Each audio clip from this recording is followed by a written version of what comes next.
இந்த 34வது சங்கீதத்தின் மூலம் உங்கள் வாழ்க்கையில் ஒரு பெரிய காரியத்தை நீங்கள் பார்க்கலாம். ஏன்னா 34வது சங்கீதம் சொல்லுது, அது என்ன செய்யுது? ஒரு சந்தோஷத்தோடு தாவீது பாடுகிற ஒரு சங்கீதம். ஆரம்பிக்கும் போதே சொல்கிறார் பாருங்க, 34:1, நான் கர்த்தரை என்ன செய்கிறேன்? எக்காலத்திலும் ஸ்தோத்தரிப்பேன், அவர் துதி எப்போதும் என் வாயில இருக்கும் அப்படின்றார். 2வது வசனத்தில் சொல்லும்போது சொல்கிறாரு, கர்த்தருக்குள்ள என் ஆத்துமா மேன்மை பாராட்டும், சிறுமப்பட்டவர்கள் அதை கேட்டு மகிழுவார்கள். 3வது வசனத்தில் சொல்கிறாரு, கர்த்தரோடு என்னோட கூட கர்த்தரை மகிமைப்படுத்துங்க, நாம் எல்லாம் ஒருமித்து அவர் நம்ம உயர்த்துவோமாக அப்படின்னு சொல்லி அந்த சங்கீதத்தை ஆரம்பிக்கும் போதே ரொம்ப கம்பீரத்தோடும் ரொம்ப சந்தோஷத்தோடும் ரொம்ப மகிழ்ச்சியோடும் கூட சங்கீதக்காரனாகிய தாவீது ஆரம்பிக்கிறத நம்ம பார்க்கிறோம். இந்த 34வது சங்கீதத்தை நம்ம வாசிக்கும் போது பல வாக்குத்தத்தமான வார்த்தைகளை தேவாவியானவர் அங்கே நமக்கு எழுதி வைத்திருக்கிறார். இந்த 34வது சங்கீதத்தை நீங்கள் வாசிக்கும் போது பல வாக்குத்தத்தங்கள் உங்கள் வாழ்க்கையில் கிடைக்கிறத நீங்கள் பார்ப்பீங்க, அதை நிறைவேறுகிறதையும் கூட நீங்கள் பார்ப்பீங்க.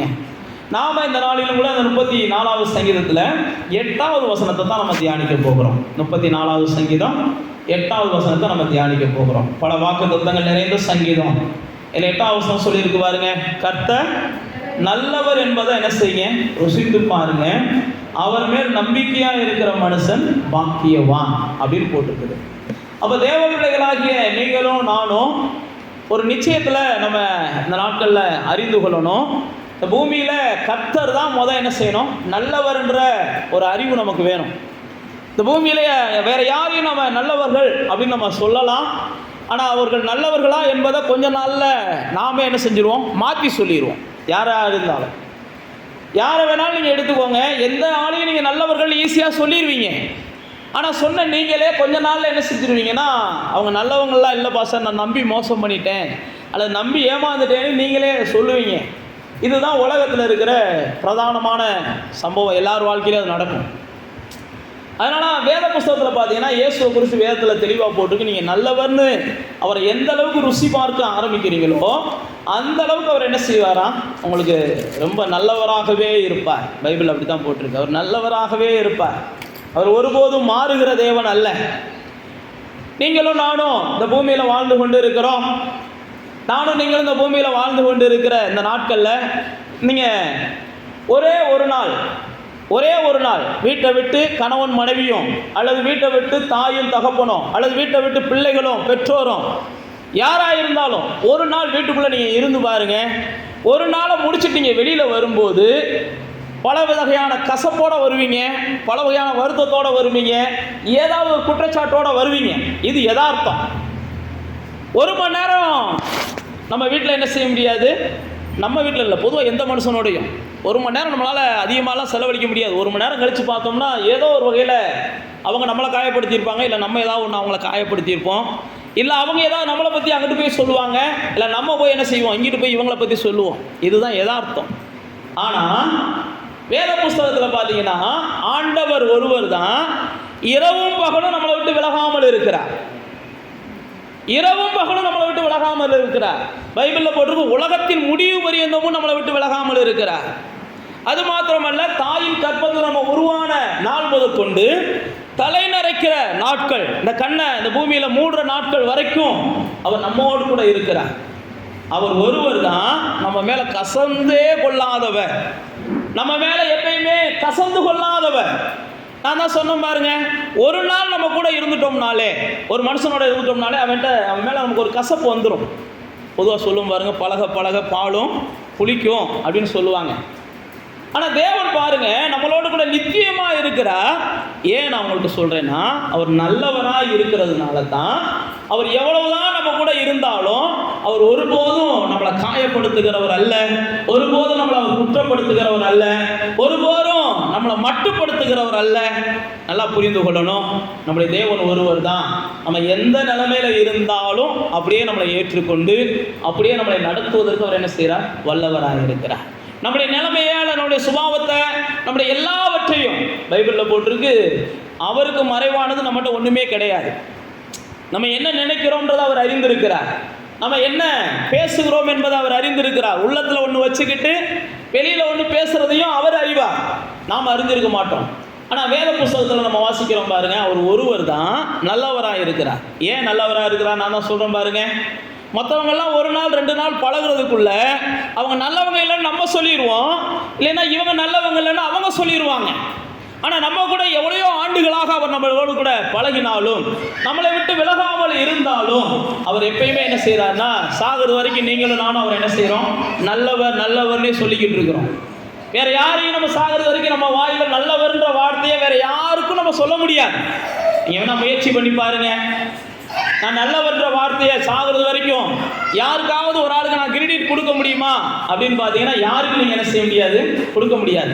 தேவன் ஒருவருக்கு தான் நீங்க சாகிறது வரைக்கும் நல்லவர்ன்ற அந்த கிரெடிட்டா அல்லது அந்த பட்டத்தை உங்களால என்ன செய்ய முடியும், கொடுக்க முடியும். வேற யாருக்குமே இந்த உலகத்தில் கொடுக்க முடியாது.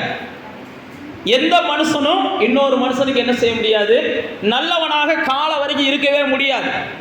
தேவன் ஒருவர் தான் எல்லா மனுஷனுக்கும் நல்லவராக என்ன செய்கிறார், நிகழ்காலத்திலே இருக்கிறார், வருங்காலத்திலே அவர் ஒருவர் தான் என்ன செய்கிறார், இருக்கிறார். இதைத்தான் அந்த சங்கீதத்துக்காரன் சொல்லிட்டு சொல்கிறான், கர்த்தர் நல்லவர் என்பதை என்ன செய்ய, ருசித்து பாருங்க. நீங்கள் கர்த்தர் நல்லவர்னு ருசிக்க ஆரம்பிச்சிட்டிங்கனாலே மனுஷன், நான் மறுபடியும் சொல்கிறேன், மனுஷன் மேலே கசப்பை வளர்க்க மாட்டீங்க, மனுஷனை காயப்படுத்த மாட்டீங்க, மனுஷன் பேசுகிற வார்த்தைகளை நினச்சிக்கிட்டு அழுதுகிட்டு இருக்க மாட்டீங்க. இதெல்லாம் நீங்கள் செய்கிறீங்கன்னா இன்னும் கர்த்தரை ருசிக்கிற அளவுக்கு என்ன செய்யலை, ருசிக்கலை. ஏனென்றால் வேதம் சொல்லுது, திருப்தி அடைந்தவன் தேன் கூட்டையும் என்ன செய்வானா, மிதிப்பான். அப்படின்னா என்னன்னா, கர்த்தரிடத்துல நீங்கள் மகிழ்ச்சியாக இருந்துட்டீங்கன்னு வைங்களேன், இந்த உலகத்தில் இருக்கிற எந்த ஒரு துன்பமும் எந்த ஒரு வேதனையும் உங்களை டிஸ்டர்ப் பண்ணாது. ஏதோ ஒரு சின்ன சின்ன காரியம் உங்களை டிஸ்டர்ப் பண்ணுதுன்னா நீங்கள் இன்னும் கர்த்தரிடத்துல முழு மகிழ்ச்சியாக என்ன செய்யலை, மாறலை. கர்த்தரிடத்துல மன மகிழ்ச்சியாக நீங்கள் மாறலை. கர்த்தரை உங்களுடைய மன மகிழ்ச்சியாக நீங்கள் கொண்டுக்கிறல. கர்த்தரை நீங்கள் இன்னும் அதிகமாக ருசிக்கணும். அதான் நான் உங்களுக்கு சொல்ல வரேன். நீங்கள் கர்த்தரை அந்த அளவுக்கு ருசிக்க ஆரம்பிச்சிட்டிங்கன்னா, அதான் சொல்ற பாருங்க, திருப்தி அடைந்தவன். கர்த்தரில் ஒருத்தன் திருப்தி ஆகிட்டான்னு வைங்களேன், மற்றவைகள் எதையும் அவன் என்ன செஞ்ச மாட்டான், நம்ம அந்த காயங்களை பெருசாக நினைக்க மாட்டான், கஷ்டங்களை பெருசாக நினைக்க மாட்டான். அப்போ நீங்களும் நானும் சில நேரத்தில் சின்ன சின்ன காரியங்களை கூட என்ன செய்கிறோம், பெருசுபடுத்திக்கிட்டு கர்த்தருடைய பெரிய அன்பை நம்ம மட்டுப்படுத்திடுறோம். பெரிய பெரிய காரியங்களை கர்த்தர் தந்த ஈவுகளை நம்ம மறந்து போயிடுறோம். கர்த்தர் நம்முடைய வாழ்க்கையில் செய்கிற அதிசயங்களை நம்ம மறந்துடுறோம். கர்த்தர் நம்மளை தாங்குகிறத நினையாம போயிடுறோம். கர்த்தர் நம்மளை ஏந்துகிறத நினையாம போகிறோம். கர்த்தர் நமக்கு உதவுகிறத நம்ம நினையாம போகிறோம். சின்ன சின்ன மனிதர்களால் வருகிற சிக்கல்களை வச்சுக்கிட்டு நம்ம கர்த்தரை என்ன செஞ்சிடறோம், எப்பயுமே ஒரு விரக்தியோட பார்க்க ஆரம்பிச்சிடறோம். ஆனால் வேதத்தில் சங்கீதக்காரன் சொல்கிறான், கர்த்தர் நல்லவர் என்பதை நீங்கள் செய்ய ருசிச்சு பாருங்க. நீங்கள் கர்த்தர் நல்லவர்னு ருசிச்சு பார்த்துட்டீங்கன்னா, யோபு சொல்கிறான் பாருங்க, அவர் என்னை கொன்று போட்டாலும் அவர் மேலே நம்பிக்கையாக இருப்பேன்றான். என் வாழ்க்கையில் சாகக்கூடிய சூழ்நிலைகள் வந்தாலும், யோபு வாழ்க்கையில் சாகக்கூடிய சூழ்நிலைகள் வருகிறது, யோபு சாவை விரும்புகிறான், யோபு வேதனைகளை பார்க்கிறான், யோபு இழப்புகளை பார்க்கிறான், யோபு நஷ்டங்களை பார்க்கிறான். யோபு பார்க்காத உச்சகட்ட வேதனையே வேத புத்தகத்தில் இல்லை, அவ்வளவும் பார்க்குறான். ஆனால் அவன் சொல்கிறான் ஒரே வார்த்தையில், என் வாழ்க்கையில் என்ன நடந்தாலும் அவர் மேலே நான் என்ன செய்வேன், நம்பிக்கையாக இருப்பேன். அதைத்தான் நான் உங்களுக்கு சொல்ல வரேன். நீங்கள் கர்த்தரை ருசிக்கிற ஆளாக இருந்தீங்கன்னா, என்ன செய்வீங்க, என்ன நாளும் நடந்துட்டு போகுது, நான் பாடுவேன், நான் ஆடுவேன், கர்த்தரை துதிப்பேன். நீங்கள் கர்த்தரை ருசிக்கும் போது மாத்திரம்தான் இந்த வாழ்க்கையில் வருகிற நிந்தனைகள் உங்களை பெருசுபடுத்தாது, அவமானங்கள் உங்களை பெருசுபடுத்தாது. நிந்தனைகள் பூமியில் இருக்கிறது வரைக்கும் வந்துக்கிட்டு தான் இருக்கும், அவமானங்கள் வந்துக்கிட்டு தான் இருக்கும், ஏதாவது பொய் சொற்கள் வந்துக்கிட்டு தான் இருக்கும், ஏதாவது ஒன்று நம்ம வாழ்க்கையை சந்திச்சுக்கிட்டு தான் இருக்கும். ஆனால் நீங்களும் நானும் கர்த்தரை ருசிக்கும் போது மாத்திரம்தான், கர்த்தர் மேலே மகிழ்ச்சியாக இருக்கும்போது மாத்திரம்தான், கர்த்தரிடத்தில் இன்னும் அதிகமாக நெருக்கத்தை காமிக்கும் போது மாத்திரம்தான் இவைகள் நமக்கு பெருசாக தெரியாது. தாவீதோட மகன் அப்சலோம் 2 சாமுவேல் 19ஆம் அதிகாரத்தில் நீங்கள் வாசித்து பார்க்கலாம். தாவீதோட மகன் அப்சலோம், அவர் தாவீதுக்கு விரோதமாக ராஜாவா தாவீது இருக்கும்போதே என்ன செஞ்சிடறாரு, விரோதமாக எழும்பிடுறாரு. நம்ம குடும்பத்திலையும் எது வேணாலும் நடக்கலாம். மகன் நமக்கு விரோதமாக எழும்பலாம், நமக்கு விரோதமாக எழும்பலாம், புருஷன் நமக்கு விரோதமாக எழுதலாம், மனைவி நமக்கு விரோதமாக, என்ன வேணாலும் நடக்கலாம், எதுவும் சாத்தியம். யோபுடைய மனைவி சொல்கிறாங்க பாருங்க, என்ன சொன்னாங்க, ஆமாம், தேவனை தூசிச்சுட்டு என்ன செய்யுங்க, ஜீவனை விடுங்க, ஏன் போராடிக்கிட்டே கிடக்குறீங்க அப்படின்னு யோபுடைய மனைவி சொல்கிறாங்க. கட்டின புருஷன் சீமானா வாழ்ந்தவன், ஓஹோன்னு வாழ்ந்தவன், அவனுக்கு இல்லாத வசதியே இல்லை. இதெல்லாம் மனைவி அவங்க கூட சேர்ந்து அனுபவிச்சவ, எல்லா வசதியும் பார்த்தவங்க யோபுடைய மனைவி. ஆனால் யோபுக்கு ஒரு சின்ன சூழ்நிலைகள் வந்த உடனே யோபுடைய மனைவி என்ன செய்கிறாங்க, நீ செத்து போன்றாங்க. சரி, எவ்வளவு தூரம் வாழ்ந்த மனுஷன், இவனுடைய வாழ்க்கையில் ஏதாவது மாற்றங்கள் ஆண்டவர் செய்ய மாட்டாரா அப்படின்லாம் யோபுடைய மனைவி நினைக்கல. ஏன் நான் உங்களுக்கு சொல்லுகிறேன் அப்படின்னா, நம்முடைய வாழ்க்கையில் எந்த சூழ்நிலையிலையும் எந்த மனுஷனும் நமக்கு என்ன செய்யலாம், எதிராகவும் திரும்பலாம், பக்கத்திலே இருந்துக்கிட்டு புளியும் வெட்டலாம். ஆனால் நமக்குள்ள ஒரு நிச்சயம் இருக்கணும், நான் கர்த்தர் நல்லவர், எனக்கு நன்மையை மட்டும்தான் அவர் செய்வார். எனக்கு விரோதமாக எந்த தீமையை செஞ்சாலும் அந்த தீமையை கூட ஆண்டவர் என்ன செய்வார், நன்மையாக தான் முடிய பண்ணுவார். நான் ஆராதிக்கிற தேவன் நல்லவன். இப்போ இந்த அப்சலோம் விஷயத்துக்கு வந்தீங்கன்னா, அப்சலோம் என்ன செஞ்சுறாரு, பதவியை கைப்பற்றிடுறாரு, சிங்காசனத்தை கைப்பற்றிடுறாரு, அப்பாவுடைய சிங்காசனத்தை கைப்பற்றிட்டு அப்பாவை கொலை செய்கிறதுக்கு சேனைகளோடு கூட அவர் புறப்பட்டு வருகிறார். நான் அதுக்கு தான் உங்களுக்கு சொல்ல வரேன், கர்த்தர் நீங்கள் ருசிச்சிங்கன்னா இந்த சூழ்நிலைகள் வரும்போது தான் சங்கீதக்காரன் 3வது சங்கீதத்தை அவர் வாசிக்கிறார். கர்த்தர் என்னுடைய கேடகமாக இருக்கிறார், கர்த்தர் என்னுடைய மகிமையாக இருக்கிறார். நீங்கள் சங்கீதம் 3 வாட்சி பார்த்தீங்கன்னா சொல்லுவான், எதிரிகள் எவ்வளவா பெருகிறாங்க, ஆனாலும் எனக்கு கர்த்தர் மகிமையாக இருக்கிறார், கர்த்தர் என்ன செய்வார், என்னை நிம்மதியாக வாழ வைப்பார். கர்த்தரை அறிந்தவங்க, கர்த்தரை ருசி பார்க்கிறவங்க, கர்த்தரோட கூட பழகுறவங்க இப்படி தான் பயன்படுத்துவாங்க வார்த்தைகளை. சூழ்நிலைகள் எனக்கு முக்கியம் இல்லை, இந்த சூழ்நிலையில் கர்த்தர் எனக்கு எப்படிப்பட்டவராக இருக்கிறார். எனக்கு சூழ்நிலை நாளுக்கு நாள் மாறத்தான் செய்யும், எனக்கு சூழ்நிலை நாளுக்கு நாள் என்ன செய்யும், ஏதோ ஒன்று நான் விரும்பாதது நடக்கத்தான் செய்யும். அந்த நேரத்தில் கர்த்தர் எனக்கு எப்படிப்பட்டவராக இருக்கிறார் அப்படிதான் நம்ம பார்க்கணும். அப்சலோம் அப்படி எழும்பிடுறாரு. எழுப்பி தாவீதும் அவருடைய சேனைகளும் அல்லது அவருடைய சேவகர்களும் ஓடும்போது பைபிளில் போட்டிருக்கு, சவுலோட சொந்தக்காரன் ஒருத்தன் என்ன செய்யறான், தாவீது மேலே மண்ணை வாரி தூத்தி கல்லை வச்சு எரியிறான். அப்போ வேதத்தில் போட்டிருக்கு, இது தாவீதோடு கூட இருந்தவங்க இவனை அடிச்சு போட்டுருவோமா கொண்டு போட்டுருவோமான்னு கேட்குறாங்க. அப்போ தான் தாவீது சொல்கிறான், எப்பா நம்ம எந்த பாவமும் செய்யாமல் இந்த வேதனை அனுபவிக்கிறோம், இந்த வாரம் ஓடிக்கிட்டு இருக்கோம், இனி இதை வேற நம்ம செஞ்சு என்ன செஞ்சிட வேண்டாம், வேறு ஏதாவது அனுபவிச்சிட வேண்டாம், விட்டு தொலை, கர்த்தர் பார்த்து இதை வச்சாவது நமக்கு என்ன செய்யட்டும், நன்மை செய்யட்டும். நம்மளை தூத்துறவனா நம்ம மன்னிக்கிறோம், நம்மளை கல்லை வச்சு எறிகிறவனா நம்ம மன்னிக்கிறோம், அவனுக்கு நமக்கு ஒன்றுமே கிடையாது, ஆனால் அவனை போய் நம்ம என்ன செஞ்சிடறோம், விட்டுடுறோம்ல. இதை நினைச்சாது கர்த்தர் நமக்கு நன்மை செய்வா இருப்பான். அதுதான் நான் உங்களுக்கு சொல்கிறேன், கர்த்தரை அறிந்தவர்கள் என்ன செய்வாங்க, கர்த்தரை ருசிக்க பார்ப்பாங்க. உங்கள் வாழ்க்கையில் சில நேரத்தில் நீங்களும் நானும் எதிர்பாராத சில விஷயங்களை நம்ம நடக்கும்போது என்ன செஞ்சிடணும், கடந்து போக பழகணும். அதையே பிடிச்சிக்கிட்டு இருக்கக்கூடாது. எதிர்பாராத விஷயங்கள் நடக்கும், திடீர் நடக்கும். அப்சலோம் எழும்புவான் அவன் நினச்சிருக்க மாட்டான், சீமையை தூற்றுவான் என்று அவன் நினச்சிருக்க மாட்டான், ஆனால் நடந்துச்சு. எது நடந்தாலும் தாவீது என்ன செஞ்சான், கர்த்தர் நல்லவர், எனக்கு எப்படியாவது நன்மையை செய்வார், கர்த்தர் நல்லவர் எனக்கு நன்மையை செய்வார், கர்த்தர் நல்லவர் எனக்கு நன்மையை செய்வார். அதனால தான் தாவீது சொல்கிறான், கர்த்தர் நல்லவர் என்பதை என்ன செய்யுங்க, ருசித்து பாருங்க. நீங்கள் கர்த்தரை ருசித்து பாருங்க, நீங்கள் கர்த்தரை ருசித்து பாருங்க. சங்கீதம் 46 எடுத்து வாசித்து பார்த்தீங்கன்னா தெரியும். சங்கீதம் 46 தாவீது சொல்லுற சங்கீதம் தான் அதுவுமே. இந்த பூமியில் நிலை மாறலாம், சமுத்திரங்கள் பொங்கலாம், கடல் அலைகள் வரலாம், ஆனால் என்ன நடந்தாலும் நான் என்ன செய்ய மாட்டேன், பயப்பட மாட்டேன். தேவன் எனக்கு அனுகூலமான துணையாக இருக்கிறார், ஆபத்து நேரங்களில் எனக்கு அனுகூலமான துணையாக இருக்கிறார். சங்கீதம் 46 சொல்கிறாரு.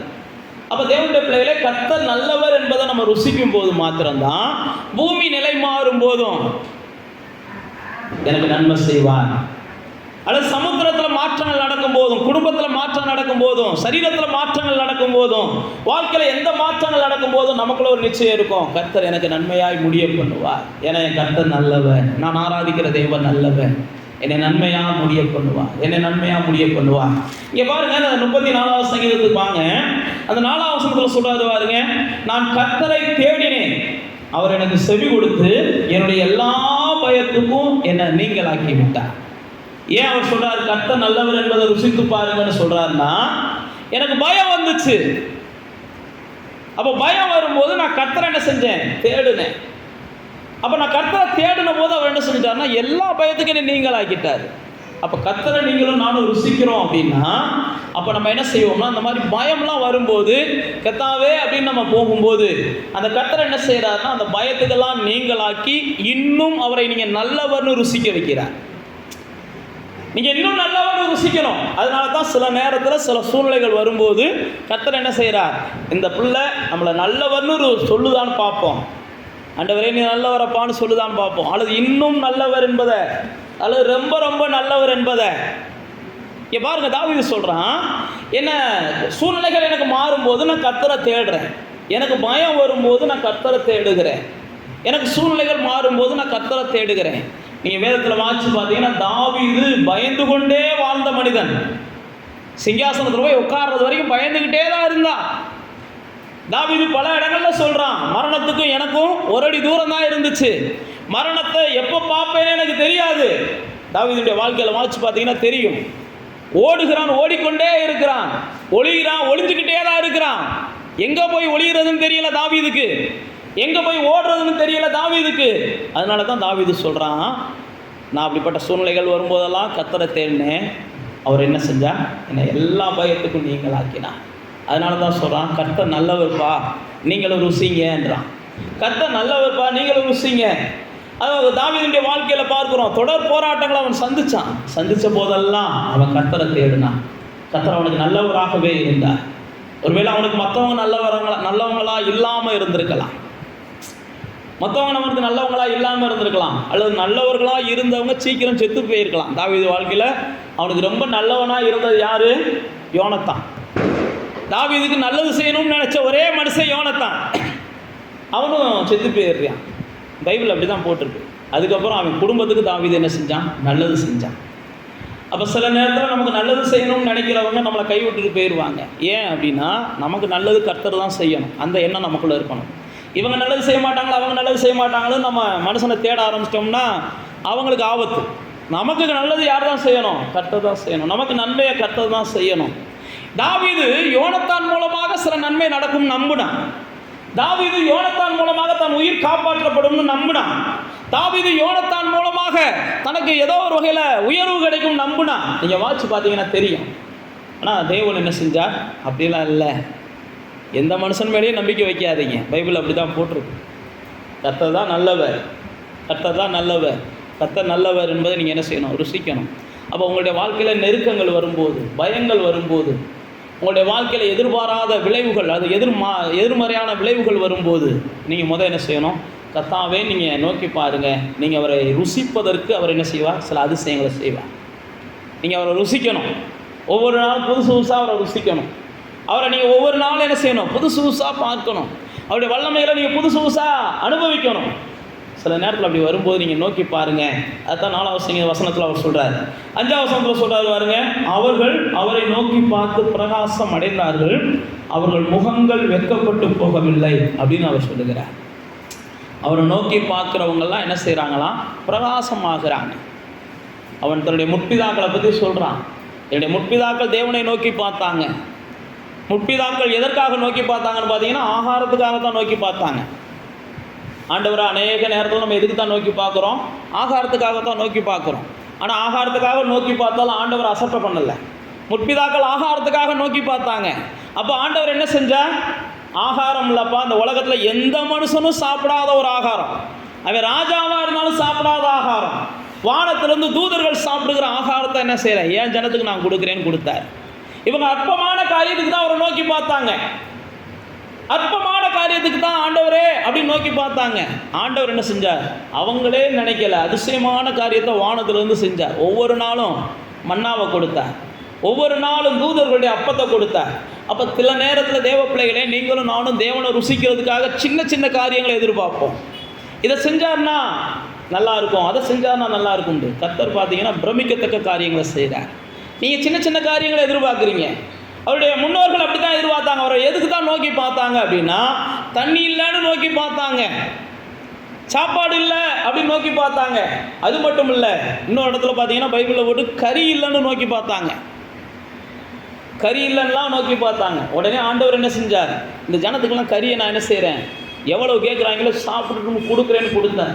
இல்லைன்னா ஆண்டவர் என்ன செய்யலை, சொல்லலை. ஏன் நான் உங்களுக்கு சொல்லுகிறேன்னா, நீங்கள் அவருடைய முகத்தை நோக்கி பார்த்து சின்ன சின்ன காரியங்கள், அவங்க ஒருவேளை சாப்பாடை கேட்குறாங்க, ஒருவேளை கறியை கேட்குறாங்க, ஆனால் ஆண்டவர் என்ன செய்கிறார்? நீங்கள் ஒரு மாதம் முழுவதும் சாப்பிடுங்கன்றாங்க. அப்போ தேவனுடைய பிள்ளைகளாகி நீங்கள் அவரை நோக்கி பார்க்கும்போது அவரை நீங்கள் ருசிப்பதற்கு அவர் என்ன செய்கிறார்? இன்னும் நீங்கள் ஆச்சரியப்பட்டு ருசிக்கணும், நீங்களும் அதிசயப்பட்டு ருசிக்கணும். சரி, என் கர்த்தர் எவ்வளவு நல்லவராக இருக்கிறார்னு உங்களுடைய நாவுகள் சொல்லணும். என் கர்த்தர் எவ்வளவு நல்லவராக இருக்கிறார்னு சொல்லி உங்களுடைய உதடுகள் துதிக்கணும். அதுதான் இஸ்ரவேலருக்கு தேவன் செய்தார். தூதர்கள் சாப்பிடுகிற மன்னாவை கொடுத்தார். அவர்கள் விரும்புகிற அளவுக்கு கறியை கொண்டு வந்து கொடுத்தார். அது மட்டுமல்ல, அவர்களுக்கு எல்லா வகையிலையும் இளைப்பாறுதலை கொடுத்தார். இதைத்தான் சங்கீதத்தில் சொல்கிறான், அவரை நோக்கி பார்த்து அவங்க பிரகாசம் அடைஞ்சாங்க, அவங்க வெட்கப்பட்டே போகலைன்றான். அவங்க என்ன கேட்டாலும் கர்த்தர் கொடுத்தார். எங்கேயும் அவங்கள வெட்கப்படுத்தவே இல்லை. தண்ணி கேட்குறாங்க, தண்ணிக்கு வந்து என்ன செஞ்சார்? கண்மலையிலிருந்து தண்ணியை புறப்பட பண்ணினார். கண்மலையிலிருந்து தண்ணியை புறப்பட பண்ணினார். அவர்கள் நோக்கி பார்த்த யாரும் வெட்கப்படலை. அப்போ நீங்களும் நானும் அவரை நோக்கி பார்க்கும்போது நமக்குள்ள ஒரு நிச்சயம் இருக்கணும், அவரை நம்ம வெட்கப்பட மாட்டோம். அவரை நம்ம இன்னும் கொஞ்சம் என்ன செய்வோம்? ஆழமாக ருசிப்போம், அதிகமாக ருசிப்போம். அப்போ தேவனுடைய பிள்ளைகள் கர்த்தர் நல்லவர் என்பதை என்ன செஞ்சிடணும்? எப்பயுமே ருசிக்க பழகணும். நீங்கள் கர்த்தர் நல்லவர் ருசிக்க பழகிட்டீங்கன்னா, அந்த யோபுவை போல வாழ்க்கை சாகக்கூடிய சூழ்நிலைக்கு போனாலும் அவர் மேலே நான் இருக்கிற நம்பிக்கையை நான் என்ன செய்ய மாட்டேன்? விட மாட்டேன். கொன்று போட்டாலும் அவர் மேலே வச்சுருக்க நம்பிக்கையை விட மாட்டேன். அதே யோபு தான் சொல்கிறார், என் மீட்பர் உயிரோடு இருக்கிறார், அவர் வருவார் நிச்சயம், அவர் வரும்போது கண்டிப்பாக என் சொந்த கண்களால் நான் பார்ப்பேன். யோபு 19ஆம் அதிகாரத்தில் இந்த வார்த்தைகளை அவர் பயன்படுத்துகிறார். என் தேவன் வரப்போகிறார், என் தேவன் உயிரோடு தான் இருக்கிறார். அப்போ தேவனுடைய பிள்ளைகளை அவர் மேலே நீங்கள் ருசிக்கிறவங்களா இருந்தீங்கன்னா, அவரை ருசிக்கும் போது உங்களுடைய நம்பிக்கை குறையாது, உங்களுடைய நம்பிக்கை நாளுக்கு நாள் கூடும். அவர் மேலே வச்சிருக்கிற நம்பிக்கையில் நீங்கள் விருத்தி ஆவீங்க. அவர் மேலே வச்சிருக்கிற நம்பிக்கை நாளுக்கு நாள் பெருகிறதா இருக்கும். லூக்கா 10ஆம் அதிகாரத்துக்கு வந்தீங்கன்னா, அங்கே 2 சகோதரிகளை நம்ம பார்க்குறோம். லூக்கா 10ஆம் அதிகாரத்தில் 2 சகோதரிகள், மார்த்தாளை குறித்தும் மரியாளை குறித்தும் அங்கே வேதம் போட்டிருக்குது. அந்த 2 சகோதரிகள் இருக்கும்போது இயேசு வந்த உடனே அந்த 10ஆம் அதிகாரத்தில் 2 சகோதரிகளில் ஒரு சகோதரி அவங்க என்ன செஞ்சிடறாங்கன்னா, வீட்டு வேலைகளை பார்க்க போயிடுறாங்க. மார்த்தாள் வேதம் போட்டிருக்கிறது. லூக்கா 10ஆம் அதிகாரத்தில் 38ஆம் வசனத்துலேருந்து இப்போ நான் சொல்கிறேன் அந்த சம்பவம் இருக்குது. மார்த்தாள் வந்து என்ன செஞ்சிடறாங்க? வேலைகளை பார்க்க போயிடுறாங்க. இயேசு வந்திருக்கிறார். ஆனால் மரியாள் என்ன செஞ்சாங்கன்னா, இயேசு பாதத்தில் போய் உட்கார ஆரம்பிச்சிட்டாங்க. ஏன் அப்படின்னா, வேதத்தில் போட்டிருக்குது, மரியாளுக்கு இயேசுவின் பாதத்தில் உட்கார்ந்தோம்னா ரொம்ப சந்தோஷமான வார்த்தைகளை கேட்கலாம், வார்த்தைகளை ருசிக்கலாம், வார்த்தைகளை கேட்கலாம், வார்த்தைகளை ருசிக்கலாம். இயேசுவின் பாதத்தில் அமர்கிறது அவ்வளவு பாக்கியமானது என்பதை மரியாள் அறிஞ்சு வச்சிருந்தாங்க. மார்த்தாளுக்கு அது புரியலை. ஆனால் மார்த்தாள் போய் என்ன செஞ்சாங்க? இயேசு வந்திருக்கிறார், அதை செய்வோம், இயேசு வந்திருக்கிறார், இதை செய்வோம்னு என்னமோ செய்ய போயிட்டாங்க. என்ன செஞ்சாங்கலாம் பைபிளில் நமக்கு போட்டிருக்கல. ஆனால் மரியாள் வந்து என்ன செஞ்சாங்களாம்?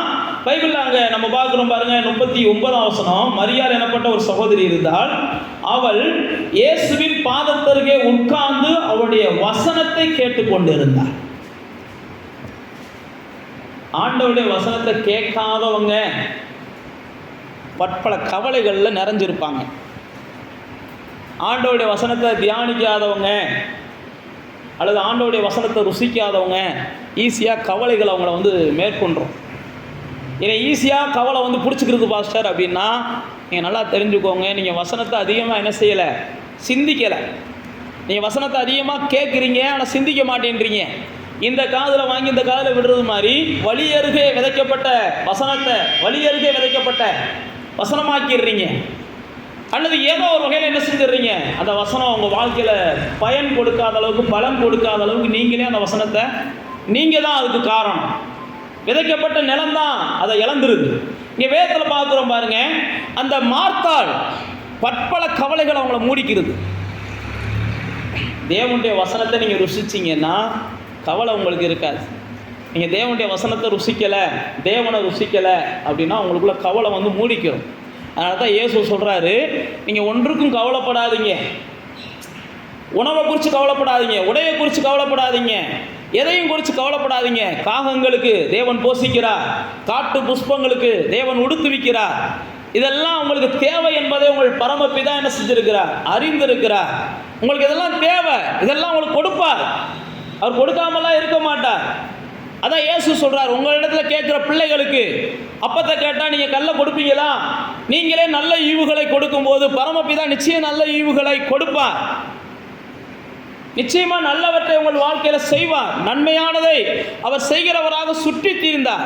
அப்போஸ்தலர் 10:38 வாட்சி பார்த்தீங்கன்னா, பிசாசின் பிடியில் அகப்பட்டவர்களை குணமாக்குகிறவராகவும் நன்மை செய்கிறவராகவும் இயேசு என்ன செஞ்சாராம்? சுற்றி கொண்டிருந்தார். அப்போ இங்கே பாருங்க, நீங்களும் நானும் ஏன் கவலைகள் நம்மளை மேற்கொள்ளுது, ஏன் கவலைகள் நம்மளை பிடிச்சிக்கிறது அப்படின்னா, அந்த மார்த்தாளை போல நாம் தேவனுடைய வார்த்தையை ருசிக்க தவறுகிறோம். ரோட்டில் போகிற யாரோ ஒரு ஆள் ஒரு வார்த்தையை பேசிட்டாருன்னா அந்த வார்த்தை நம்மளை நைட்டும் பகலும் தூங்க விட மாட்டேங்குது. அந்த ஆள் என்ன வார்த்தை பேசணும், நல்லது பேசினாலும் தூங்க விட மாட்டேங்குது, அன்பேனாலும் தூங்க விட மாட்டேங்குது, கழுதைனாலும் தூங்க விட மாட்டேங்குது. ரோட்டில் போகிற யாரோ ஒரு ஆள் எந்த ஒரு வார்த்தையை பேசிட்டா, அதே நேரத்தில் தேவன் பேசின வார்த்தையை அடுத்த நிமிஷமே நம்ம என்ன செஞ்சிடறோம், தேவனுடைய வார்த்தையில் அதிகமாக ருசிக்க நம்ம தவறுகிறோம். அப்போ தேவனுடைய பிள்ளைகளை அதனால தான் நம்மளை கவலைகள் மேற்கொள்ளுகிறது, இந்த உலகத்தின் காரியங்கள் நம்மளை மேற்கொள்ளுகிறது, உலகத்தின் பிரச்சனைகள் நம்மளை மேற்கொள்ளுகிறது. இந்த உலகம் தேவனுடைய வார்த்தைக்கு அடிமையானது என்பதை நம்ம புரிஞ்சுக்கிறோம். இந்த உலகம் அந்த தேவனுடைய வார்த்தையை கொண்டு தான் நம்ம மேற்கொள்ள முடியும் அப்படின்றத நீங்கள் புரிஞ்சுக்கிறோம். ஏன்னா இயேசு தெளிவாக சொல்லியிருக்கார், இந்த உலகத்தை நான் ஜெயிச்சிருக்கிறேன். அப்போ தேவனுடைய பிள்ளைகளாகிய நீங்களும் நானும் தேவனுடைய வார்த்தைகளை அதிகமாக ருசிக்கணும். அது தேனை போல மதுரம் உள்ளது. தாவீது பல இடங்களில் சொல்கிறாரு, வெள்ளியை காட்டிலும் அது விலையேறப்பட்டது, பொன்னை காட்டிலும் அது விலையேறப்பட்டது. தேவனுடைய வார்த்தை எனக்கு கிடைச்சிது அப்படின்னா, எனக்கு பொண்ணு வேணுமா வார்த்தை வேணுமான்னு கேட்டால் எனக்கு வார்த்தை தான் வேணும்னு நான் சொல்லுவேன். அப்படிப்பட்ட வெளிச்சத்தில் இருந்தான் தாவீது. அதனால தான் ஆண்டவராக இயேசு யோவான் 6ஆம் அதிகாரத்தில் பேதுருவை பார்த்து சொல்கிறாரு, எல்லாரும் போகிறாங்க, சீசர்களை பார்த்து சொல்கிறாரு, நீங்களும் போகணும்னா போங்க. அப்போ தான் பேதுரு சொல்கிறார், நாங்கள் யார் இடத்துல போவோம்? ஏன்னா ஜீவனுள்ள நித்திய ஜீவனுள்ள வார்த்தைகள் உம்மிடத்தில் தானே உண்டு. அப்போ ஒரு மனுஷன் வார்த்தையினுடைய முக்கியத்துவத்தை அறிஞ்சிருந்தான்னா அந்த வார்த்தையை கேட்பதற்காக வாழ்க்கையில் எதையும் என்ன செய்வான்? ஆமாம், துச்சமாக நினைப்பான். அந்த வார்த்தையை கேட்கணும், வாரத்தில் ஒரு நாள் தான் நமக்கு நல்ல வார்த்தைகள் போதிக்கப்படுகிறது, இந்த வார்த்தையை கேட்கணுமேன்றதுக்காக அந்த ஆவல் இருந்துச்சுன்னா தான் நீங்கள் கவலையை மேற்கொள்ள முடியும். வார்த்தை நேரம் கிடைக்கும் போது போய் கேட்டுக்குருவோம், இல்லைன்னா என்ன செஞ்சுக்குருவோம், ஆன்லைனில் பார்த்துக்குறோம் அப்படின்லாம் நீங்கள் நினச்சிங்கன்னா உங்களுக்கு என்ன செய்ய முடியாதுன்னா அந்த முழு பலன் கிடைக்காது. ஏதோ பழைய சோறை இதில் வச்சு சாப்பிட்டது மாதிரி, ஃப்ரிட்ஜில் வச்சு சாப்பிட்டது மாதிரி தான் இருக்கும். சில நேரத்தில் ஒத்துக்கிறோம், சில நேரத்தில் ஒத்துக்கிறாமையும் போகும். ஃபுட் பாய்சன் ஆனால் அதுக்கு நாங்கள்லாம் காரணம் கிடையாது. சில நேரத்தில் அப்படி தான் ஆன்லைனில் எடுத்து சாப்பிட்டுட்டு சிலருக்கு ஃபுட் பாய்சன் ஆகிருக்கு. எத்தனை நாளைக்கு தான் அதையே சாப்பிட்டுக்கிட்டு இருக்குது? அதுக்கு ஒரு அளவு இருக்குல்ல. அப்போ தேவனுடைய பிள்ளைகளே, வார்த்தைகளை நீங்கள் என்ன செய்யணும்? ருசிக்கணும். வார்த்தைகளை ருசிக்கலை அப்படின்னாலே உங்களுக்கு கவலைகள் வந்துடும். இங்கே மார்த்தாள் பாருங்கள், வார்த்தைகளை அவங்க கவனிக்கவே இல்லை. ஆனால் மரியாள் பாருங்கள், வார்த்தையை அவங்க என்ன செய்கிறாங்க? கவனிச்சுக்கிட்டே இருக்கிறாங்க. அதனால தான் பைபிளில் இயேசு சொல்றா, நீ பற்பல கவலைகள், உடைய கவலை மூடிக்கிருச்சு. இங்கே மார்த்தாள் பாரு, தன்னை விட்டு எடுபடாத ஒரு நல்ல பங்கை என்ன செஞ்சுருக்கிறாங்க? தெரிந்து கொண்டு இருக்கிறாங்க. அவங்க சந்தோஷமாக இருக்கிறாங்க. ஒரு வேலையும் பார்க்கலான்னு சந்தோஷமாக இருக்கிறாங்க. நீ எல்லா வேலையாக பார்த்துக்கிட்டு இருக்கான சந்தோஷம் இல்லாமல் இருக்க. சில நேரத்தில் பார்த்தீங்கன்னா ஒரு வேலையும் பார்க்காத தேவ பிள்ளைகள் நல்லா சந்தோஷமாக இருப்பாங்க. நிறையா வேலைகளை பார்க்குறேன்ற தேவ பிள்ளைகள் பார்த்தீங்கன்னா சந்தோஷமாக என்னன்னே தெரியாது. பாஸ்டர் சிரிக்க சொல்கிறீங்களா? சிரிப்போம். அல்லது என்ன செய்ய சொல்கிறீங்களோ செய்வோம் அப்படின்ற அளவுக்கு போயிடுவாங்க. ஏன் அப்படின்னா அவங்களுடைய வார்த்தையை ருசிக்க தெரியலை.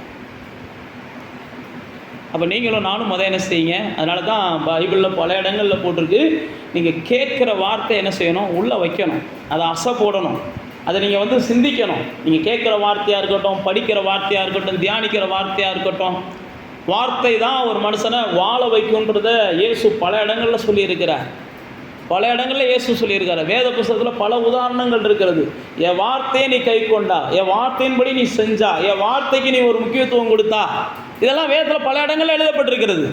தாவீது பல இடங்களில் சொல்கிறார், இந்த வார்த்தை என்பது தேனை காட்டிலும் இனிமையானது, இந்த வார்த்தை ரொம்ப புடமிடப்பட்டது, இந்த வார்த்தை விலையேறப்பட்டது.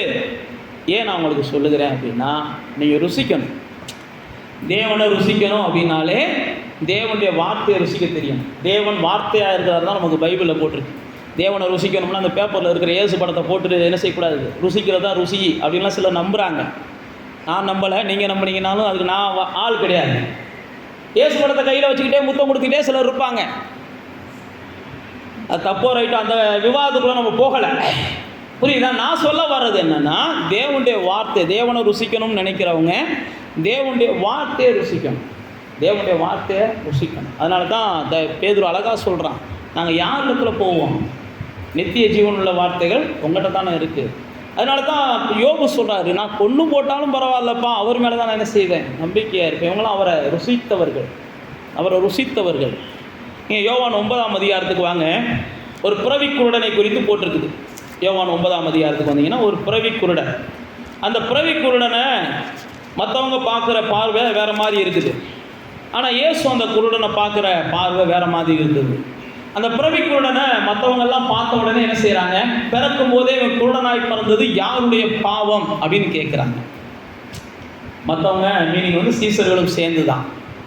ஆனால் இயேசு என்ன செய்கிறாரு, யாருடைய பாவமும் இல்லை, இவன் மூலமாக தேவனுடைய என்ன செய்ய போகுது, நாம மகிமைப்படுவதற்கு ஏதுவாக இந்த படைப்பு இருக்குது அப்படின்னு கூப்பிட்டு அந்த மனுஷனுக்கு இயேசு அதிசயத்தை செய்கிறார், பார்வையை கொடுக்குறார். பார்வையை கொடுத்த உடனே அந்த மனுஷன் என்ன செஞ்சிடறாரு, கிளம்பி போய் ஆசாரியர்களுக்கு காமிக்கிறார், ஆலயத்தில் போய் காமிக்கிறார். எல்லாரும் ஆச்சரியப்படுறாங்க. ஆச்சரியப்பட்ட உடனே மற்றவங்களாம் என்ன செய்கிறாங்கன்னா வேற வேற மாதிரி இயேசுவை பற்றி பேச ஆரம்பிக்கிறாங்க. ஆனால் இந்த குருடனால அல்லது அற்புதத்தை பெற்றவனால இவனுக்கு தெரியும், இயேசுவை ருசி பார்த்தவன், என் பிறப்புலேருந்து இது வரைக்கும் என் வாழ்க்கையில் எவனும் எனக்கு வெளிச்சத்தை கொடுத்ததில்லை, என் பிறந்த நாள் முதற்கொண்டு இது வரைக்கும் என்னை என்ன செய்யலை, எவனும் என்னை தூக்கி விட்டு எனக்கு பார்வையை கொடுத்ததில்லை. ஆனால் அந்த கொடுத்த இயேசுவை இப்படியெல்லாம் பேசுகிறாங்களே அப்படின்னு சொல்லி அவங்ககிட்ட வாக்குவாதம் பண்ணுறான். இயேசுவை ருசி பார்த்தவங்க நீங்கள் என்ன செய்ய மாட்டீங்கன்னா, இயேசுவை எந்த இடத்துலையும் விட்டு கொடுக்க மாட்டீங்க, இயேசுவை எந்த இடத்துலையும் மறுதளிக்க மாட்டீங்க. தன்னை ஒரு கிறிஸ்தவங்க அல்லது நான் சர்ச்சுக்கு போகிறவன் அல்லது நான் ஆலயத்துக்கு போகிறவன் அப்படின்றத நீங்கள் கூச்சப்பட்டீங்கனாலே நீங்கள் ருசி பார்க்குறதுல என்ன செய்கிறீங்க, தடுமாறுறீங்கன்னு அர்த்தம். இது ஒரு பெருமையான விஷயம். நான் ஆலயத்துக்கு போகிறேன்னா அது ஒரு பெருமையான விஷயம், நான் இயேசுவை பின்பற்றுகிறேன்னா அது எனக்கு ஒரு பெருமையான விஷயம். இப்படி உங்களுக்குள்ளே என்ன செய்யணும், அவரை ருசி பார்த்தீங்கன்னா அது உங்களுக்கு ரொம்ப சந்தோஷமாக இருக்கும். இங்கே பாருங்கள், அந்த பிறவி குருடனை கூப்பிட்டு சத்தம் போடுறாங்க. அப்போ ஒரே வார்த்தையில் அந்த பிறவி குருடன் பாருங்கள், 9ஆம் அதிகாரத்துக்கு வாங்க. அவங்க பல விஷயங்களை சொல்லி சத்தம் போடும்போது அந்த பிறவி குருடன் அவர்களை பார்த்து ஒரே வார்த்தையில் பேசுகிறான். 30ஆம் வசனம், அதற்கு அந்த மனுஷன், அவர் என் கண்களை திறந்திருந்தோம், அவர் எங்கே இருந்து வந்தார் என்று நீங்கள் அறியாமல் இருக்கிறது எனக்கு ஆச்சரியமா இருக்குது அப்படின்றான். அவர் என் கண்ணை திறந்திருக்கிறார்னு சொல்றேன், அது கூட உங்களுக்கு புரிய மாட்டேங்குதேடா அப்படின்றான். ஏன்னா பிறவி குருடனுடைய கண்ணை யார் திறந்திருக்கா? அப்போ அவர் தேவனால் அனுப்பப்பட்டவர், அவர் தேவனிடத்திலிருந்து வந்தவர். நீ வேத வசனத்தை படிச்சிருக்க, வேத வசனத்தை சின்ன பிள்ளையிலேருந்து கேட்டு வரேன்னு சொல்ற, ஆனால் உனக்கு என்ன செய்யலை, இயேசு வேத வசனத்தின் மூலமாக வந்தவர் என்ற ஒரு தெளிவில்லாமல் இருக்கேன்னு சொல்லி ஒரு குருடன் வந்து பேசுகிற சூழ்நிலைகளை பார்க்கிறோம். உடனே அவங்க எல்லாம் அவனை விரட்டி விடுறாங்க. அவனை விரட்டி விட்ட உடனே இயேசு அவனை வந்து சந்திக்கிறார். 31ஆம் வசனம், அவனை அவர்கள் புறம்பே தள்ளிவிட்டதை இயேசு கேள்விப்பட்ட போது அவனை கண்ட போது நீ தேவனுடைய குமாரத்தில் விசுவாசமாக இருக்கிறாயா அப்படின்னு கேட்கிறார். அதற்கு அவன், ஆண்டவரே, அவரிடத்தில் விசுவாசமாக இருக்கும்படி அவர் யாருன்னு கேட்கிறான். இயேசு அவனை நோக்கி, நீ கண்டு இருக்கிறாய் அவரை, உன்னோட பேசுகிறவர் நான் தான் அப்படின்றார். உடனே அவன் நான் விசுவாசிக்கிறேன்னு சொல்கிறான்.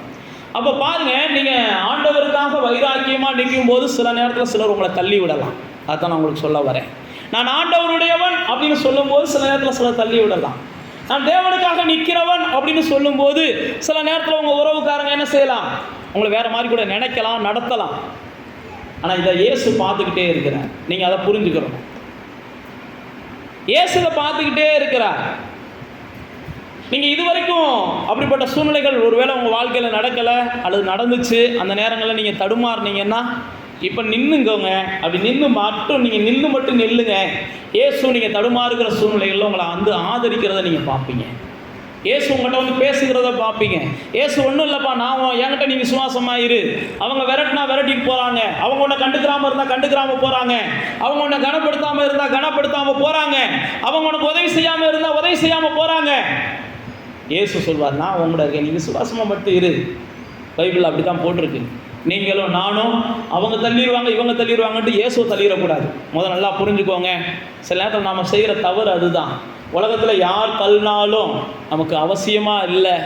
இயேசுவை நம்ம தள்ளிட்டோம்னு வைங்களேன், பைபிள் அப்படி தான் போட்டிருக்குது. நான் கதவை தட்டுறேன், நீங்கள் திறந்தீங்கன்னா வாசம் பண்ணுறேன், இல்லை நீங்கள் வேணாம்ட்டீங்கன்னா ரைட் நான் வெயிட் பண்ணுறேன் அப்படின்னு வெயிட் பண்ண போயிடுறாரு. அப்போ தேவனுடைய பிள்ளைகளே, நீங்கள் என்ன செய்யணும், அவரை ருசி பார்த்தீங்கன்னா அவருக்காக வைராக்கியமாக நிற்கணும். அவருடைய சீடர்கள்னு சொல்கிறதுல நீங்கள் பெருமைப்படணும். அவரை பின்பற்றுகிறவன் அப்படின்னு சொல்கிறதுல நீங்கள் பெருமைப்படணும். நான் ஒரு கிறிஸ்தவன் அப்படின்னு சொல்கிறதுல நீங்கள் சந்தோஷப்படணும். ஏதோ சர்ச்சுக்கு போகிறேன்ப்பா, கூட ஏதோ கால் வலிக்காக போகிறேன், கை வலிக்காக போகிறேன்லாம் நீங்கள் என்ன செய்யக்கூடாது, சொல்லக்கூடாது. ஆண்டவருடைய வார்த்தையை நீங்கள் என்ன செய்யணும், ருசிக்கணும். அப்போ தேவனுடைய பிள்ளைகளே, கர்த்தர் நல்லவர்னு நீங்கள் ருசிச்சிட்டிங்கன்னா உங்களுக்கு என்ன செய்ய ஆரம்பிச்சிடும், வைராக்கியம் வர ஆரம்பிச்சிடும். கர்த்தர் நல்லவர்னு ருசிச்சிட்டிங்கன்னா உங்களுக்குள்ள வைராக்கியம் வர ஆரம்பிச்சிடும். நீங்கள் வைராக்கியம் வந்துச்சுன்னா நீங்கள் எந்த மனுஷனுடைய பேச்சுக்கும் கீழ்ப்படிய மாட்டீங்க. இயேசுடைய சத்தம் மட்டும்தான் எனக்கு அவசியம்னு நிற்பீங்க.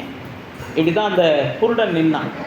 அப்போ நீங்கள் கர்த்தரை ருசி பார்த்தீங்க அப்படின்னா நான் உங்களுக்கு சொன்ன பாருங்க, உங்களுடைய வாழ்க்கையில் நீங்கள் என்ன செய்வீங்க? பயங்கள் வரும்போது கர்த்தரை நோக்கி பார்ப்பீங்க, அல்லது நெருக்கங்கள் வரும்போது கர்த்தரை நோக்கி பார்ப்பீங்க. அந்த சங்கீதக்காரன் சொல்கிறது போல் உங்களுடைய வாழ்க்கையில் இப்படிப்பட்ட தாவீதுடைய வாழ்க்கையில் அப்படிப்பட்ட சூழ்நிலைகள் வந்தாலும் நீங்கள் பாசிட்டிவாக பேசுவீங்க. அப்போ இதெல்லாம் நடக்கட்டும், கர்த்தர் எனக்கு நல்லது செய்வார். இந்த மனுஷன் பேசட்டும், கர்த்தர் எனக்கு நல்லது செய்வார். இந்த மனிதர்கள் அவமதிக்கட்டும், கர்த்தர் எனக்கு நல்லது செய்வார். இந்த சூழ்நிலைகள் எதிராக வரட்டும், எனக்கு கர்த்தர் நல்லது செய்வார். நான் அதான் சொல்கிறேன், நீங்கள் கர்த்தரை ருசிக்கணும். கர்த்தருடைய நோக்கம் அதுதான். நீங்கள் ருசிக்கணுன்றதுக்காகவே உங்களை பசியாக போட்டு கூட ருசிக்க வைப்பார். அவரை நீங்கள் ருசிக்கணும்.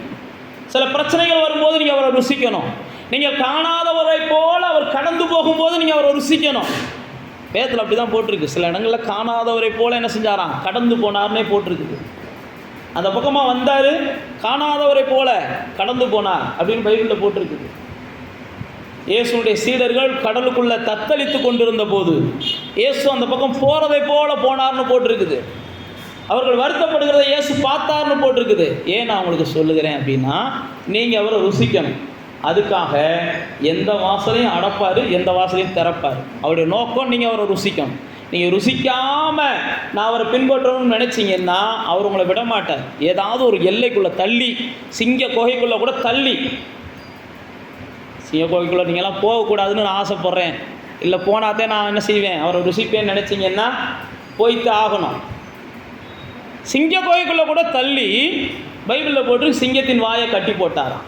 அப்போயாவது என்ன செய்யுங்க? கர்த்தர் நல்லவர் அப்படின்னு ருசிக்கட்டும்.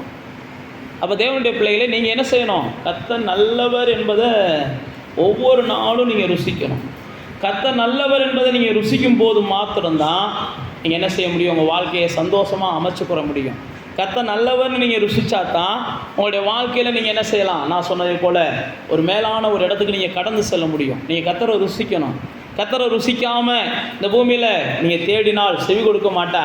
கர்த்தரை ருசிக்காமல் நீங்கள் தேடினால் அல்லது நோக்கி பார்த்தா உங்களுடைய முகம் பிரகாசமாகாது. நீங்கள் கர்த்தரை ருசிச்சிங்கன்னா பைபிள் அதே 34ஆம் சங்கீதத்தில் போட்டிருக்குவாருங்க, உங்களுக்கு சுற்றியும் தூதர்கள் நின்றுருக்கதை நீங்கள் பார்ப்பீங்க. 6ஆம் வசனத்தில் போட்டிருக்காரு, இந்த ஏழை கூப்பிட்டான், கர்த்தர் கேட்டு அவனை அவன் இடுக்கண்களுக்கெல்லாம் நீங்களாக்கி ரட்சித்தார். இது 6ஆம் வசனம் போட்டிருக்கு. 7ஆம் வசனத்தில் போட்டிருக்கு, கர்த்தருடைய தூதன் அவருக்கு பயந்தவர்களை சூழ பாளையம் இறங்கி அவர்களை விடுவிக்கிறார். 8ஆம் வசனத்தில் தான் கர்த்தர் நல்லவர் என்பதை ருசித்து பாருங்கன்னு போட்டிருக்கு. இதுக்கு முதல் இருக்கிற அந்த 4 வசனங்களில் போட்டிருக்கிறத பாருங்க. நான் சொன்ன பாருங்க, 4ஆம் வசனம் போட்டிருக்கு, அவரை தேடுனீங்கன்னா உங்களை பயத்துக்கெல்லாம் நீங்களாக்குகிறார். அடுத்து பாருங்க, அவரை நோக்கி பார்த்தீங்கன்னா உங்களை வெக்கப்பட்டு போகாமல் வழி நடத்துகிறார். அடுத்து போட்டிருக்கு பாருங்க, நீங்கள் அவரை நோக்கி கூப்பிடும்போது உங்களுடைய இடுக்கண்கள் எல்லாத்துக்கும் அவர் உங்களை நீங்களாக்குகிறார். இடுக்கண்கள் அல்லது நெருக்கங்கள், உங்களுக்கு மறைவாய் வைக்கப்பட்டிருக்கிற கண்ணிகள், உள்ளங்களிலே கால் இடருது, ஏதாவது ஒன்று, எது வேணாலும் நடக்கலாம். ஆனால் பைபிளில் போட்டுருக்கு, நீங்கள் அவரை நோக்கி கூப்பிட்டீங்கன்னா, அவரை நோக்கி நீங்கள் கூப்பிட்டீங்கன்னா அவர் நல்லவர் என்பதை உங்களுக்கு வெளிப்படுத்துகிறார். நீங்கள் அவரை நோக்கி கூப்பிடணும். அவரை நோக்கி அபயமிட்டேன் அப்படின்னு சொல்லி சங்கீதக்காரன் சொல்லுகிறான். நான் அவரை நோக்கி என்ன செஞ்சேன்? அபயமிட்டேன். யோனா பார்த்தீங்கன்னா அவரை நோக்கி என்ன செஞ்சானா? அபயமிட்டான். யோனா அவரை நோக்கி கூப்பிட்டான்.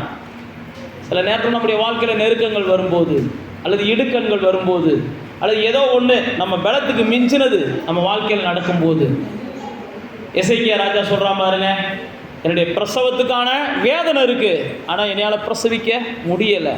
எசேக்கியா ராஜா சொல்கிறான்.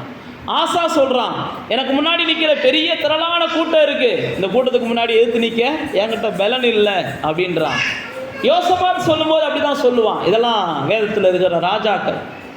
ஆனால் தாவீது என்ன செஞ்சான்? அப்படிலாம் பேசலை. தாவீது கர்த்தரை ருசிச்சவன்.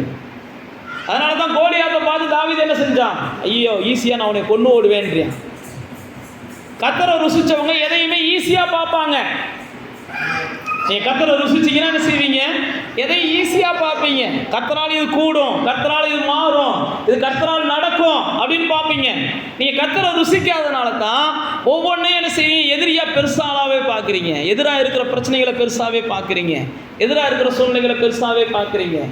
தாவீது பாருங்க, யுத்தத்தை பற்றி எதுவுமே தெரியாது, சண்டையை பற்றி எதுவுமே தெரியாது, ஆடு மேய்ச்சிக்கிட்டு இருந்தவன் திடீர்னு அரண்மனைக்குள்ளே வர்றான். அரண்மனைக்குள்ள வந்த இடத்துல பார்த்தா பெரிய சண்டை நடக்குது. எல்லாரும் பயந்து கொண்டு இருக்கிறாங்க. ஆனால் தாவீதுக்கு கொஞ்சம் கூட பயம் இல்லை. அந்த தேசத்து ராஜா பயப்படுறாரு. அந்த தேசத்தில் இருக்கிற முப்படை தளபதிகளும் பயப்படுறாங்க. அந்த தேசத்தில் இருக்கிற ஒவ்வொரு போர் சேவகனும் பயப்படுறான். ஆனால் தாவீதுக்கு பயம் இல்லை. ஏன் பயம் இல்லை? பெரிய கத்தி இருக்கு, பைபிள் அப்படி தான் போட்டிருக்கு. பெரிய பட்டயம் இருக்கு. அவனை ஆளை பார்த்தா பெரிய ராட்சச உருவம் இருக்கு. பயப்படுவதற்கான சகல சூழ்நிலை இருக்கு. ஆனால் அவன் பயப்படலை. அதுக்கு ஒரே ஒரு காரணம், தாவீது பல இடங்களில் சொல்லுவான், என் கர்த்தர் என்ன செய்கிறார்? பெரியவராக இருக்கிறார். என் கர்த்தர் பெரியவராக இருக்கிறார். இந்த ராட்சசன்லாம் எனக்கு ஒன்றுமே இல்லை, இந்த மனுஷெல்லாம் எனக்கு ஒன்றுமே இல்லை. அப்போ கர்த்தர் நல்லவர்னு ருசிச்சவங்க எந்த பெரிய பிரச்சனையும் சின்னதாக பார்ப்பாங்க. கர்த்தரை அதிகமாக ருசிக்காதவங்க தான் சின்ன சின்ன பிரச்சனையை கூட பெருசாக பார்த்து பைத்தியம் அவங்களுக்கு பிடிக்கிறது மட்டும் இல்லாமல் பாஸ்டர்ஸையும் பைத்தியம் பிடிக்க வச்சுருவாங்க. அவங்களுக்கு மட்டும் பிடிச்சா பரவாயில்ல, மற்றவங்களையும் பிடிக்க வச்சுருவாங்க. குறிப்பாக பாஸ்டர்ஸில் பைத்தியம் பிடிக்க வச்சுருவாங்க. ஏன்னா அவங்க தான் ஒரு முடிவோடு இருக்கிறாங்க, இந்த காரியத்தில் யாரும் நம்மளை காப்பாற்ற முடியாது அப்படின்னு ஒரு முடிவோடு இருக்கிறாங்க. ஆனால் தாவீது பாருங்கள், கர்த்தர் நல்லவர்னு அவன் ருசித்ததுனால தான் கோலியாத்தை பார்த்து அவன் ஒன்றும் பயப்படலாம் இல்லை. கோலியாத்து என்னென்னமோ பேசுகிறான், அவனுடைய வார்த்தைகளை அவன் கவனிக்கவே இல்லை. அவன் ஒரே வார்த்தையில் சொல்கிறான், கர்த்தர் உன்னை என் கையில் ஒப்பு கொடுப்பார், கர்த்தர் ஒன்றிலே என் கையில் ஒப்பு கொடுப்பார். இந்த இடத்துல ஒரு பெரிய வெற்றி என் மூலமாக அந்த தேசத்துக்கு கிடைக்க போகுது. அப்போ கர்த்தர் நல்லவன்னு நீங்கள் ருசிச்சிங்கன்னா பிரச்சனைகளை பெருசுபடுத்த மாட்டீங்க. பிரச்சனைகளை பெருசுபடுத்துறீங்கனாலே இன்னும் கர்த்தரை நீங்கள் நல்லவன்னு ருசிக்க தேரணும், இன்னும் வளரணும். எதுக்கு எடுத்தாலும் பிரச்சனைகள் வாழ்க்கையில் நீங்கள் சாகிறது வரைக்கும் இருக்கும். நான் சொல்கிறத கேட்டுக்கோங்க, சாகிறது வரைக்கும் நீங்கள் கண்ணை மூடுறது வரைக்கும் இருக்கும். அது நாளுக்கு நாள் கூடத்தையும் செய்யும். இன்றைக்காவது 4 பேர் உங்களை நிப்பாட்டி என்னப்பா நல்லா இருக்கியா சாப்பிட்டியான்னு கேட்குறாங்க. நீங்கள் படுத்த படுக்கையில் கிடைக்கும் போது கேட்குறதுக்கு ஆள் இருக்காது, நாதி இல்லாமல் கிடப்பீங்க. இது எல்லா மனுஷனுக்கும் நடக்கிறது. இன்றைக்கி நம்ம நடமாடிக்கிட்டு இருக்கும்போது 4 பேர் என்ன செய்யலாம், ஏப்பா விசேஷத்துக்கு வந்தான்னா, அதுக்கு வந்தா என்ன, இதுக்கு வந்தான்னாம்பியான். நாளைக்கு அவங்க முடியாமல் கையை ஊண்டிட்டு காலை ஊண்டிட்டு கிடக்கும்போது, ஏப்பா நீலாம் வந்துடாத சாமி, பேசாமல் இங்கேயே உட்காரும்பியான். இதுதான் உலகத்தில் நடக்கிறது. ஏன் நான் இதை உங்களுக்கு சொல்கிறேன்னா, இப்படிப்பட்ட உலகத்தில் நம்ம வாழ்கிறோம். இதனால் நாம் என்ன செய்வோம், கர்த்தர் நல்லவர்னு ருசிப்போம். கர்த்தர் நல்லவர்னு ருசித்த ஆபிரகாம் பூரண ஆயுசுள்ளவனாக இருந்தாலும் பாக்கியம் பெற்றவனாக மரித்தான். கர்த்தர் நல்லவர்னு ருசித்த நீங்கள் தாவீது எடுத்துக்கோங்க, பூரண ஆயுசுள்ளவனாக இருந்தாலும் பாக்கியம் பெற்றவனாக மரித்தான். சாகுற காலங்களில் அவன் மடியில் ஒரு இளம் பொண்ணை கொண்டு வந்து வச்சாங்கன்னு பைபிளில் போட்டிருக்குது. ஏன் நான் உங்களுக்கு சொல்கிறேன்னா, கர்த்தர் நல்லவர்னு ருசித்தவங்களுக்கு சாவு கூட என்ன செய்யும், நல்ல சாவாக இருக்கும். உங்கள் சாவு நல்லா இருக்கணும்னு நினச்சிங்கன்னு வைங்களேன், எந்த வகையிலையும் நீங்கள் கர்த்தர் நல்லவர்னு ருசிக்கிறத மட்டும் என்ன செஞ்சிடக்கூடாது, தடுமாறிடக்கூடாது, தவறிடக்கூடாது. இப்போ கர்த்தர் நல்லவர்னு ருசிச்சிங்கன்னா நீங்கள் பிரச்சனைகளை பெருசுபடுத்த மாட்டீங்க. உங்கள் வாழ்க்கையில் பிரச்சனைகள் வரும், போராட்டங்கள் வரும். எதுவுமே வராதெல்லாம் சொல்ல மாட்டேன், எல்லாமே வரும். ஆனால் எல்லாமே உங்களுக்கு கீழானது என்பதை நீங்கள் மறந்துடக்கூடாது. எது உங்களை மேற்கொள்ள முடியாதது என்பதை நீங்கள் மறந்துடக்கூடாது. எல்லாத்தையும் நீங்கள் துரத்தலாம், எல்லாத்தையும் நீங்கள் விரட்டலாம், எல்லாத்தையும் நீங்கள் ஜெயிக்கலாம், எல்லாத்தையும் ஒன்றும் இல்லாமல் போக பண்ணலாம். நீங்கள் அந்த அதிகாரம் உங்களுக்குள்ள ஆண்டவர் கொடுத்துருக்கிறார். அப்போ தேவனுடைய பிள்ளைகளே, நீங்கள் என்ன செய்யணும், கர்த்தரை ருசிக்கணும். நீங்கள் கர்த்தரை ருசிச்சிங்கன்னா தான் கவலைகளை மேற்கொள்ளுவீங்க. கர்த்தரை ருசிச்சிங்கன்னா தான் பிரச்சனைகளை பெருசுபடுத்த மாட்டீங்க.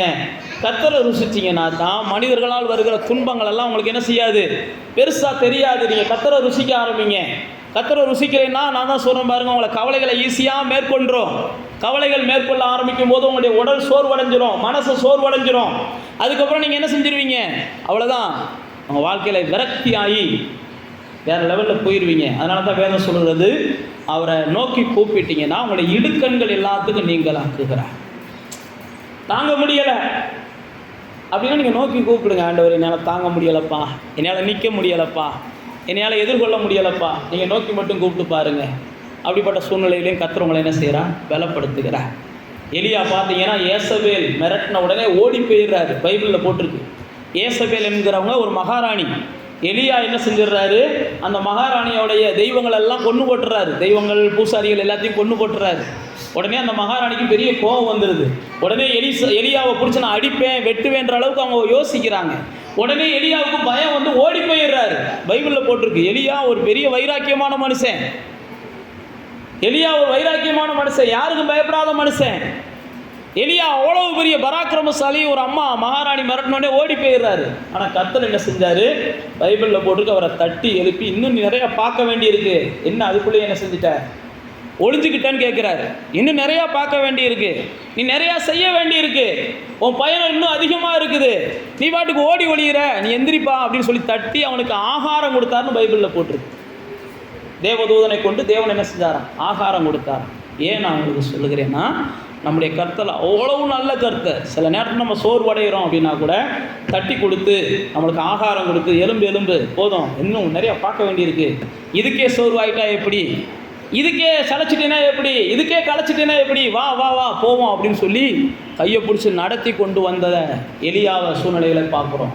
சில நேரத்தில் நெருக்கங்கள் வரலாம், இடுக்கண்கள் வரலாம், பயமுறுத்துகிற சூழ்நிலைகள் வரலாம். ஆனால் நீங்களும் நானும் ஒரு நிச்சயம் இருக்கணும், கர்த்தரை என்ன செய்யணும்? அது ருசிக்கிறதுக்கு தான் எனக்கு இந்த சூழ்நிலைகள் வருகிறது, கர்த்தருடைய வல்லமையை பார்க்கறதுக்கு தான் இந்த சூழ்நிலைகள் வருகிறது, கர்த்தர் நல்லவர்னு நான் பேசுகிறதுக்கு தான் இந்த சூழ்நிலைகள் வருகிறது, நான் கர்த்தரை குறித்து சாட்சி சொல்வதற்கு தான் இந்த சூழ்நிலைகள் வருகிறது, ஏன் மூலமாக கர்த்தர் இதையெல்லாம் செய்தார் என்று சொல்லிடான் மற்றவர்களுக்கு அறிவிப்பதற்கு தான் எனக்கு இந்த சூழ்நிலைகள் வருகிறது, இருளில் இருக்கிற ஜனங்களுக்கு என் மூலமாக வெளிச்சம் கிடைக்கிற போகிறது அப்படின்னு சொல்லி நீங்கள் கர்த்தரை என்ன செய்யணும்? நல்லவராகவே பார்க்கணும். உங்கள் வாழ்க்கையில் என்னமும் நடக்கட்டும், என்னமும் நடக்கட்டும், ஆனால் உங்களுக்குள்ள ஒரு நிச்சயம் இருக்கணும், என் கர்த்தர் நல்லவர், எனக்கு நன்மையை செய்வா. எந்த சூழ்நிலை வந்தாலும் நீங்கள் பயப்படாதீங்க, பதறாதீங்க, என் கர்த்தரை மட்டும் நீங்கள் பிடிச்சிக்கோங்க, கர்த்தரை மாத்திரம் நோக்கி பாருங்கள். என்னை தூதர்கள் சுற்றி பாளையம் இறங்கி இருக்கிறாங்கன்ற நிச்சயத்தோடு இருங்க. தூதர்கள் சுற்றி பாளையம் இறக்கிறது உங்கள் கண்ணுக்கு தெரியலைன்னா நீங்கள் கதறுவீங்க. ஒரு பாம்பு வந்தால் கதறுறீங்க, ஒரு இது வந்தால் கதறுறீங்க, அதெல்லாம் தப்பு கிடையாது, அது நேச்சரு. ஆனால் பிசாசுக்கு பயப்படக்கூடாது, மந்திரவாதத்துக்கு பயப்படக்கூடாது, பில்லி சுனியங்களுக்கு பயப்படக்கூடாது, வேறு இந்த மாதிரி விஷயங்களுக்கு பயப்படக்கூடாது. ஒரு பள்ளிக்கு பயப்படுங்க, தப்பு கிடையாது. ஒரு தேள் வந்துருச்சு, ஒரு பாம்பு வந்துருச்சு பயப்படுறீங்க, அது நேச்சர். இதெல்லாம் ஆண்டவர் என்ன செய்யலை, பெருசு எடுத்தலை. ஆனால் ஒரு பிசாசுக்கு நீங்கள் பயந்தீங்கன்னா அது கண்டிப்பாக தேவனுக்கு கஷ்டமாக இருக்கும். ஒரு மந்திரவாதத்துக்கு நீங்கள் பயந்தீங்க, ஒரு எலுமிச்சம்பழம் மந்திரவாதம் பண்ணி போட்டிருக்காங்கன்னு பயந்தீங்கன்னா அது தேவனுக்கு கஷ்டமாக இருக்கும். ஏன்னா உங்களை சுற்றியும் அவர் என்ன செஞ்சுருக்கிறார்? தூதர்களை நுப்பாட்டி வச்சிருக்கிறார். எப்படி இந்தியா என்ற ஒரு பட்டணத்துக்குள்ள தேசத்துக்குள்ள நம்ம வாழ்கிறோம், இந்தியாவை சுற்றியும் இராணுவத்தை இந்திய இராணுவம் அல்லது இந்திய ஆட்சியாளர்கள் நுப்பாட்டி வச்சு நம்மளை பாதுகாக்கிறாங்களோ, அதை மாத்திரம் தேவன் என்ன செய்கிறார்? நமக்கு ஒரு பாதுகாப்பை கொடுப்பதற்காக சுற்றி இராணுவத்தை நுப்பாட்டி வச்சிருக்கிறார். அவருடைய இந்திய தேசத்தினுடைய ஜனங்களை பாதுகாக்க வேண்டியது யாருடைய கடமை? இந்திய தேசத்தினுடைய பிரதம மந்திரியோட கடமை.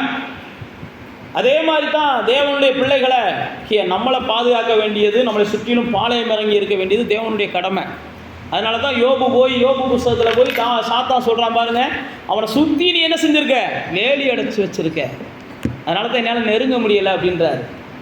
எலிசாவின் புஸ்தகத்தில் வாசிக்கிறோம் பாருங்க, 2 ராஜாக்களின் புஸ்தகத்தில் 5ஆம் அதிகாரத்தில் அவங்கள சுற்றிலும் அக்னிமயமான ரதங்கள் நிற்கிறது. கேயாசி வந்து பார்க்குறாரு. ஏன் நான் உங்களுக்கு சொல்லுகிறேன்னா, ஒருபோது நான் தனியாக இருக்கிறேன், ஏதோ ஒரு உருவம் தெரியுது அப்படிலாம் நீங்கள் பேசக்கூடாது. ஐயோ நேற்று நைட்டு எனக்கு ஒரு கனவுல என்ன செஞ்சிருச்சு, ஏதோ ஒன்று நீ அமுக்கிறது மாதிரி வந்துருச்சு, இதெல்லாம் நீங்கள் பேசக்கூடாது. தேவ பிள்ளைகள், தேவனை ருசிக்கிறவங்க, இயேசு நாமத்தில் போன்ட்டு என்ன செஞ்சிடணும்? போயிடணும். தேவனுடைய பிள்ளைகள், நீங்கள் தேவனை ருசிக்கிறவங்க, என்னை சுற்றிலும் பாளையம் இறங்கி இருக்கிறார்கள் தூதர்கள், என்னை சுற்றிலும் தேவன் பாதுகாப்பாக வச்சிருக்கிறார் அப்படின்ற வைராக்கியத்தில் பேசணும். சின்ன சின்ன விஷயங்களை என்ன செய்யாதீங்க? பெருசுபடுத்தி தேவனை மட்டுப்படுத்திடாதீங்க. வேதத்தில் அப்படி தான் போட்டிருக்கு, தேவனை இஸ்ரவேலர்கள் மட்டுப்படுத்தினார்கள், எதுக்கெடுத்தாலும் தேவனை மட்டுப்படுத்தினார்கள்னு போட்டிருக்கு. நீங்களும் நானும் மட்டுப்படுத்தக்கூடாது, தேவனை பெருமைப்படுத்தணும். அப்படி கண்களை மூடி தேவனை நோக்கி பார்ப்போம். அப்படி அவர் நல்லவர் வல்லவர் என்று சொல்லி ஒவ்வொரு நாளும் ருசிப்போம்.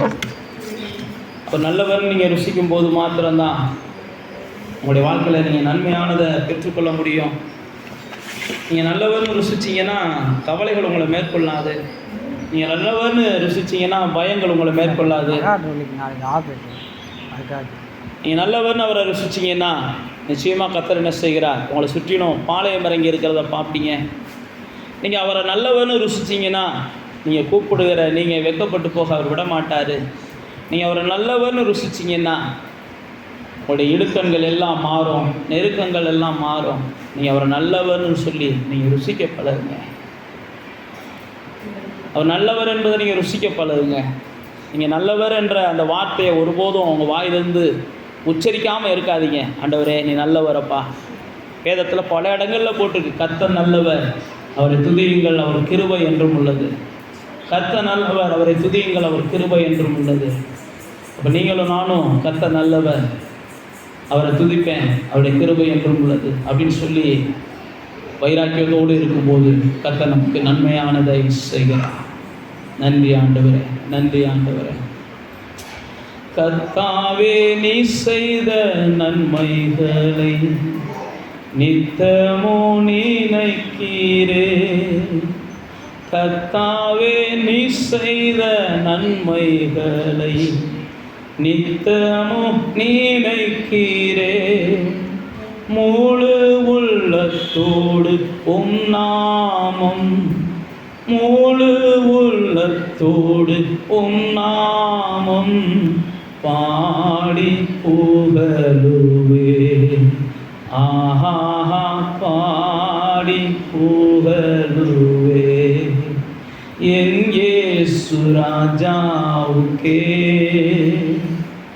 என்னாலும் ஸ்தோத்திரம். என்னோடு வாழ்பவர்க்கே என்னாலும் ஸ்தோத்திரம்.